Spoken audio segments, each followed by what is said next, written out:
Hi everyone, welcome to good reviews channel. நாம இன்னைக்கு பார்க்க போறது இங்கு மிருகங்கள் வாழும் இடம் படத்தோட ரிவ்யூ தான் பார்க்க போறோம்.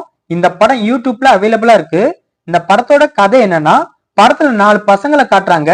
இவங்க 4 பேரும் ஒவ்வொரு பொண்ணையும் லவ் பண்றதா சொல்லி ஏமாத்தி அந்த பொண்ணுங்க கிட்ட 4 பேரும் தப்பா நடந்துக்கிடுறாங்க.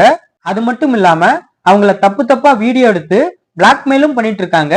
இதனால ஒரு பொண்ணு சூசைட் அட்டென்ட் பண்ணி இறந்தும் போயிருந்தாங்க.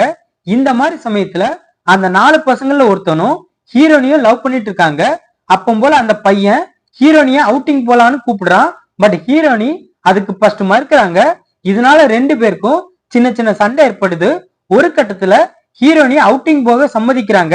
அப்போ போல இவனும் இவனோட ஃப்ரெண்ட்ஸும் சேர்ந்து ஹீரோனிய கூட்டு பலாத்காரம் பண்ணி கொலையும் பண்ணிருந்தாங்க. இந்த விஷயம் போலீஸ்க்கு தெரிய வருது. அதனால போலீஸ் இந்த கேஸ இன்வெஸ்டிகேஷன் பண்ண ஸ்டார்ட் பண்றாங்க. இதுக்கப்புறம் என்ன நடந்துச்சு, அந்த பசங்களுக்கு தண்டனை கிடைச்சதா இல்லையா, இதுதான் இந்த படத்தோட கதை. இந்த படத்தோட பிளஸ், படத்தோட ஸ்டோரி கிரைம் த்ரில்லர் படத்துக்கு ஏத்த மாதிரி இருக்கு. படத்துல பெரிய இடத்து பசங்க என்ன தப்பு பண்ணாலும் அவங்களோட பணபலத்தை பயன்படுத்தி ஈஸியா தப்பிச்சிருவாங்க அப்படிங்கறத படத்துல நல்லா காட்டியிருக்காங்க. படத்தோட பிஜிஎம் சினிமாட்டோகிராபி ஓகேவா இருக்கு. மத்தபடி இந்த படத்துல பிளஸ் சொல்ல எதுவுமே இல்ல. இந்த படத்தோட மைனஸ், படத்துல நடிச்ச எல்லாரோட நடிப்புமே நாடகத்தன்மையா இருக்கு. குறிப்பா சொன்னா சில இடங்கள்ல ஹீரோனியோட நடிப்பே ஓவர் ஆக்டிங் ஆன மாதிரிதான் இருக்கு. அதுலயும் ஹீரோனி அவங்க அப்பா பேரை சொல்லி கூப்பிடுறது, அவங்க அப்பா கிட்ட நடந்துக்கிற விதம் எல்லாம் ஓவர் டோஸ் ஆன மாதிரி தான் இருக்கு. அதே மாதிரி ஹீரோனி அப்பாவோட நடிப்பும் நிறைய இடத்துல நாடகத்தன்மையா தான் இருக்கு. படத்துல ஹீரோனிய கொலை பண்ண 4 பசங்களையும் போலீஸ் அரெஸ்ட் பண்ணுவாங்க. பட் போலீஸ்க்கு அவங்க தான் அக்யூஸ்ட்னு எப்படி தெரிய வந்துச்சுன்னு படத்துல டீடைல்டாவே காட்டல.